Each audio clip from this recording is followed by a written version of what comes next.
shaving foam was cool, and though a speck of blood grew on his Adam's apple, Leslie Himmerman was content. Truly content. This may have been the first time he had felt this easy in 60 years. In the mirror, he saw a patch of silver approach from the bathroom door, and he felt warm arms wrap around his waist and lock lightly at his midriff. And he felt the warmth of a face between his shoulder blades, and the warmth of a body trail down the rest of his back. This would have seriously irked him on a typical day. Imagine the audacity of her to swan into a private ritual between man and razor. He's in the bathroom, for goodness sake. And he has a bloody razor in his hand, held to his neck. Imagine if she'd jogged him, and she had to race him to A&E, especially with her bad eyesight. They'd both end up wrecked in a ditch somewhere. But not today. He welcomed this connection today, and as he shaved, they swayed together, slowly and lovingly.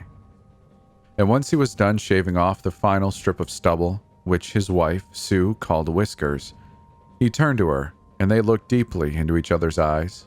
Hers a rich hazelnut, and his a dulled moonlight gray. There was a large glob of shaving foam clinging to Leslie's sideburn.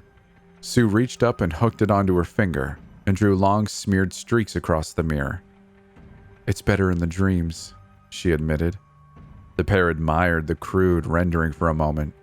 They knew in their wholehearted spirit what they must do. Leslie opened his wardrobe and leafed through his clothes to find his wedding suit, which he wore 3 years ago at his son Simon's wedding. Dark, almost navy blue, jacket and trousers, all with a white dress shirt and a bright yellow tie.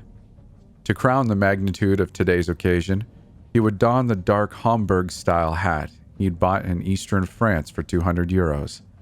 A frivolous spend that embarrassed him, and as a man who avoided willful affectations, it never came out of the box, even on special occasions. But on this day, in the heady lightness of this day, damn it, it felt right. He'd wear his brown loafers that were on the shoe rack downstairs, but he felt a pang of disappointment that he hadn't the foresight to polish them, and they'd have scuff marks all over. The symbol flashed through his mind. He looked through to the ensuite mirror, and the knot in his stomach quickly unraveled. Calm again. Sue knew which shoes would be right today. It was quite a significant walk to the ruins, so it had to be the tan sandals, which were comfortable but elegant, formal but fun. She wanted to look vibrant and alive, so she wore the sky blue floral dress she'd worn to Simon's wedding. She prickled with naughty delight, thinking back to Michelle's face when a bridesmaid interrupted their conversation to tell Sue that her dress was beautiful, and quickly had to tell a very jealous Michelle that her bland green dress was nice too, and what was clearly a polite afterthought. She hoped that the dress might provoke a similar reaction today. Right then, shall we? Leslie patted over his jacket and trousers and then remembered he wouldn't need his wallet, so he left it on the nightstand along with his door key. The pair walked downstairs. On the porch, Leslie extended his right arm out for Sue to take. She went to loop her arm through, but, "Oh, hang on." She disappeared back inside for a moment, and Leslie looked out over the small cul-de-sac. It appeared the Tenners had already left.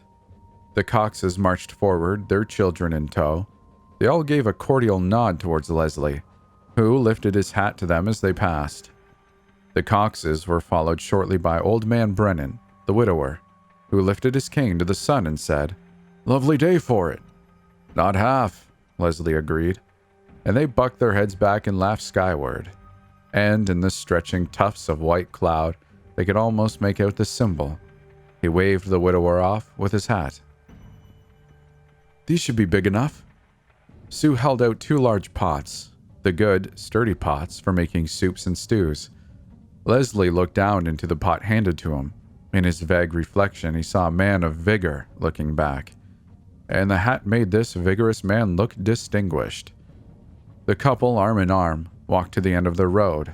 No one on the street had locked or even shut their front doors. They decided to walk the country path, as it would be more scenic than through the town, and they'd assumed, wrongingly, that by taking this route, they could avoid the foot traffic. Lots of people had shared the same idea. Throngs of families with children and babies in prams, and solo walkers, joggers, and cyclists were making their way towards the ruins. And almost all of these pilgrims had some kind of vessel.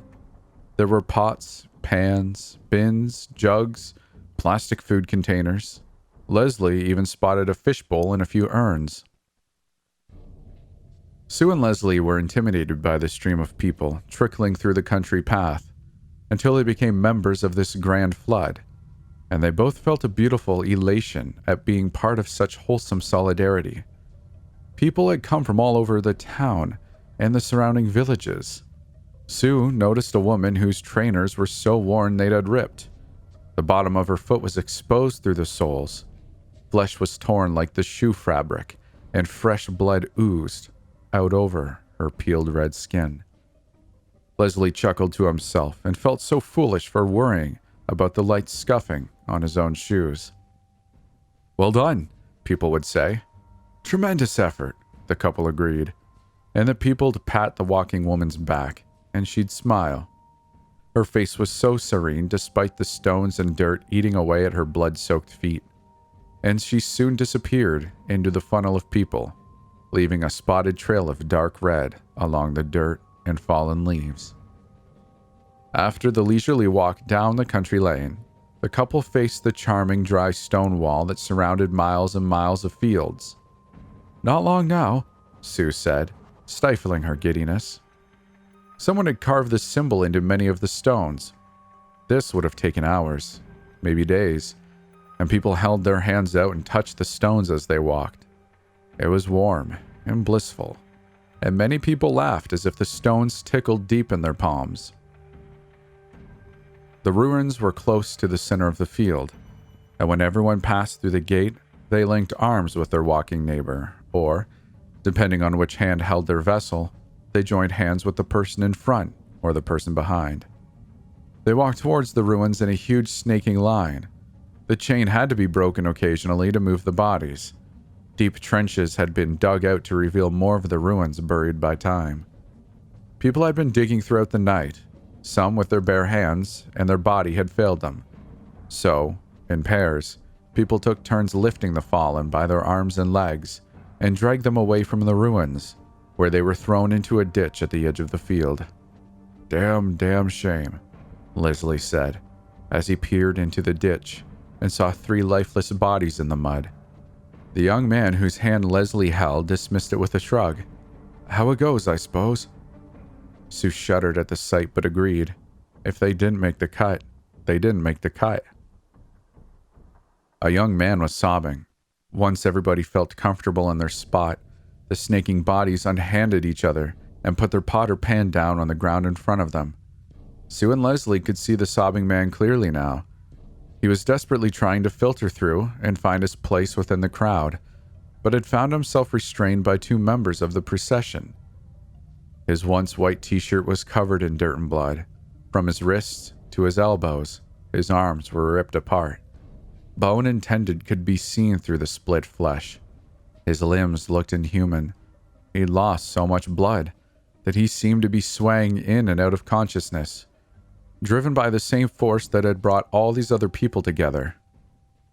Sue and Leslie couldn't be sure whether he had been one of the trench diggers, but looking at his legs, his knees were destroyed as well. It seemed he'd been so eager to get here that he had to climb over fences and crawl a huge distance on rough ground after injuring his legs. The sobbing quieted until there was no sound at all, and his body was carried to the ditch. The pilgrims stood around the ruins in concentric circles holding hands, forgetting about the brief misfortune they had just seen. They listened to distant bird song and enjoyed the rural tranquility. From the center of the ruins, 4 people cloaked in burgundy black robes and their heads covered dragged plastic tote boxes to the front of the crowd, which were full of broken glass. Glass from mirrors, bottles, and drinking glasses, all different shades and colors. Each person in the mass would take 1 piece and pass them along, and very soon the whole congregation had a small piece of glass in their hand. The 4 cloaked people emptied whatever shards and dust out from their totes onto the ground. and then knelt over the empty totes. Sue, Leslie, and the whole crowd instinctually dropped to their knees. Leslie had laid out his jacket onto the sodden earth so that his knees would not dampen or stain against the grass. Sue didn't care. She felt such a connection to this moment and to the experience that any sensation, like the dew chilling her legs, made her feel present and whole. In a grand, wordless orchestration, guided by an invisible, benevolent will, the myriad of travelers acted as one hand and lifted the glass to their necks. Leslie and Sue carved through the sinew and pulpy viscera of their respective throats, and their dark plum blood trickled out and into their silver pans. And as the sanguine gushed from the wound, the couple's thoughts were not on each other, but on the symbol, beautiful and bright, burning sweetly into their dwindling souls.